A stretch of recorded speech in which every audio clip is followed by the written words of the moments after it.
Hey everyone, Catalyst here, welcome back to the channel, hope you all are doing well. I wanted to talk about Specialists briefly today now that the Battlefield 2042 beta is over, because Specialists versus traditional Battlefield classes have been a hot topic in the Battlefield community over the past few days.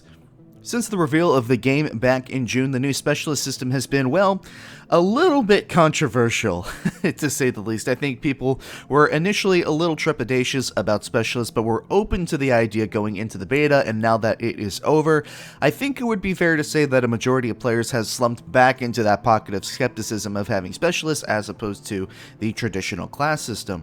Some people like them, some don't.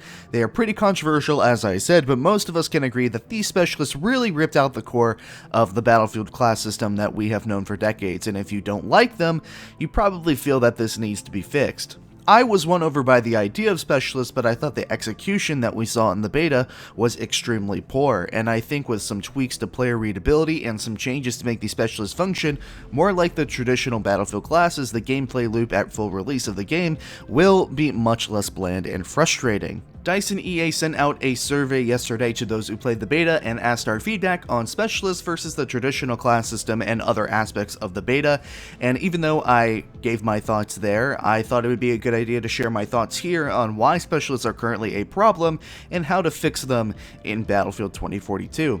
If you're just here for the idea on how to fix Specialists, I will have this video chaptered so you can skip ahead by clicking the timestamp in the description below, but I would encourage you to listen to my take on why Specialists don't work in Battlefield 2042 for context. I think a big part of the problem is that the core design of Specialists falls down a slippery but familiar slope, and the slope I'm referring to is the idea of forced team play, the idea that if you create mechanics that require players to work together, they will work together eventually. You see this a lot in hero shooters such as Apex Legends, or really any other battle royale for that matter, Overwatch and Rainbow Six Siege, and while it works in those games, it works because those are all small team-based games in which you need to work together to overcome a challenge, and it's also easier to do that with smaller quantities of people on said team. Those games also all share the characteristic of being inherently competitive experiences, one that have casual offerings but thrive on mankind's natural desire to best one another. In my experience, forced team play in a casual environment such as Battlefield, Halo, or Call of Duty rarely ever work because the larger percentage of players will place their needs over the needs of another player. You can't force team play with a group of players that all have different objectives in a game, or alternatively, may have other objectives besides just winning. You can only nudge it in the right direction, and that caveat is why team play in Battlefield felt like it worked in past titles but didn't work in Battlefield 5, and doesn't work in Battlefield 2042. In Battlefield 5, the idea that restricting health and ammo would increase team play was what created the attrition system, but in reality all it did create was annoying deaths, meta imbalances, and weird map flow. In Battlefield 2042, I see some of those same forced team play ideas, but they are even more bare bones, which creates a few problems. One, teamwork becomes rare, especially while playing solo, and two, team play becomes unreadable. I think everyone noticed that there was a stunning lack of team play in the beta. For instance, I played the beta for around 30 hours, and not once did I see anyone repairing a tank with a repair tool. I would like to say that that was just my experience, but vehicle mates, please tell me, how many times were you actually repaired by a player with a repair tool in your time on the beta? And the same goes for infantry. Didn't you all get the general feeling that medics were either A, not as effective, or B, not as plentiful on the map, even with 128 players?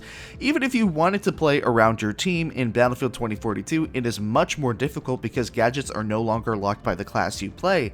Everyone can run around with any gadget they please, and optimistically you would think that this would increase your chances of receiving the help that you need, seeing random specialists all throwing out health and ammunition or destroying tanks, but let's be honest with ourselves. Our Battlefield blueberries all suck. It becomes a dilemma when you really need help. Who do you go for? The McCabe player that might have a health crate, or that Casper player hiding out in a bush that might, by slim chance, have an ammo crate for himself?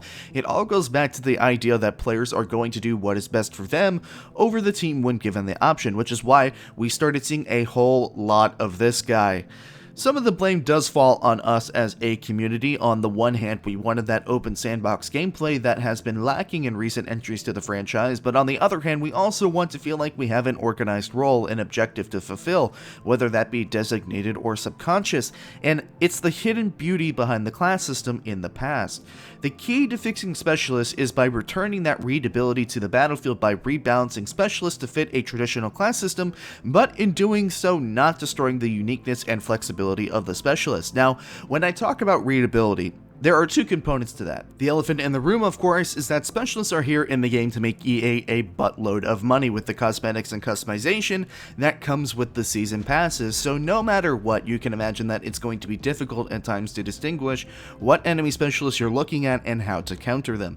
This was an issue in Battlefield 5 with how cosmetics worked in that game, and it's going to be a problem again in 2042. The first change is a strictly visual change. There needs to be a greater indication of who is friendly and who is foe. That little blue circle is not really going to cut it. There have been a few ideas of how to do this thrown out on Twitter and Reddit. I think Flakfire's idea is simple enough, having blue and red lights marking enemies and teammates on their gear. I think that along with some color coordination and color shading on cosmetics, that would go a long way. But even with some color coordination, it still doesn't tell you what type of gadgets that Specialist is running, and if you can't read how a player is going to play by weapon category, you should be able to identify them and read them by what gadgets are available to them. Of course, right now, all the gadgets are available to everyone with certain limitations in place. You have your Specialist primary gadget, a throwable, and then a secondary gadget to choose from, which is comprised of options that would have made up their own separate classes in past Battlefield titles. But what if we rebalanced all the gadgets available to something that mimicked the old class system while allowing Specialists to keep their primary and passive abilities? So taking McKay for example, you have his grappling hook, which is by far the most fun thing in the game in my opinion, and you also have his passive ability, which is essentially a buff to AD strafing, which is insanely strong in this game. From there you have your throwables, which I imagine once the game is out completely will include things like smoke grenades, incendiary grenades, other Battlefield staples. But from there, that's where things become different. Instead of having this wide canvas of gadgets to use, let's limit what gadgets you can choose based on what class your Specialist falls under. So McKay is Assault, so how about we only allow him to select the recoilless M5 rocket launcher, the armor plate, and the repair tool. I would assume and hope that the full release of the game has many more options to choose from, so you do have more things to choose from than just 3 or 4 gadgets. These 3 gadgets are ones that I chose that I think would go along well with McKay's Assault kit. Imagine a McKay player grapple hooking to a tank in need of repairs and beginning to repair that tank with a tool. To me, that sounds really cool. Highly unlikely, admittedly, but pretty cool, and this would be done for every type of Specialist class in the game. The Engineer classes like Boris would have options such as the Stinger missile and ammo crates, and would also have some overlapping gadgets like the repair tool, and so on and so forth. This way players would easily be able to identify the possibilities of what that enemy player may have equipped, as opposed to it being a complete guessing game and free-for-all with no defined roles.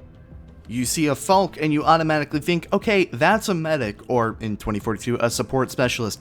That player will absolutely have one of these list of things, and the restrictions in place will create a role for that player that even if they are playing a different type of specialist in the support category, you know generally speaking what to expect from them, whether they're an opponent or a teammate. Now, this next idea some of you may like, some of you may not. This is a bit of a shot in the dark, but say you feel that it's too restricting and you liked the ability to create odd combinations like running a medic crate on an engineer class. If you still feel like it's restricting, then what if you could trade in your specialist primary ability for the option to choose another gadget? So let's say you wanted to run an ammo crate on McKay. You could do that, but you would have to forfeit the grappling hook to do so, so you theoretically could have the option to run a rocket launcher and a medic crate, for example, but you would have to give up the hook, and of course you would be able to keep your passive ability. So this would create a real decision to make for the player, whether to give up a really fun gadget in order to be more flexible on the battlefield. This could be appealing to Falk players who don't like her pistol syringe and would rather run armor plates to be a more aggressive medic, or maybe alternatively you don't like like the turrets on Boris and you want to be more of a traditional support with him, you could still repair tanks and give out ammo, but even though you don't have your primary ability anymore, you still have the passive ability of boosting other players' turrets with your presence. And you may say, well, if you can just select another gadget, then what is the point of restricting the gadgets and creating traditional classes in the first place? Doesn't this completely counteract that change? Not entirely, because knowledge is power in this instance. If you're a McKay player, you have to select one of the 3 main gadgets all assault specialists use, no matter what. If you come across an assault specialist, you know that they either have a repair tool, a rocket launcher, or armor plates in the example that I'm presenting you now.